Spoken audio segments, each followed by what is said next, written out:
Oras na ng uwian. Bago sila lilisan, sila muna ay aking bibigyan ng masarap na tsokolate. Galing pa Manila yan. Ako nga pala si Michelle, isang guro. 10 years na akong nagtuturo. Grade 1 pupils sa akin ay natututo.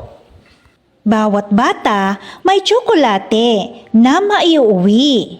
Masarap sa pakiramdam na mayroon akong nababahagian ng konting biyaya galing sa kaibigan. Okay, ingat! Next! Thank you. Ingat sa pag-uwi, gwapo. Next. Okay, welcome. Ingat sa pag-uwi. Thank you, Mom. Okay, welcome. Ingat.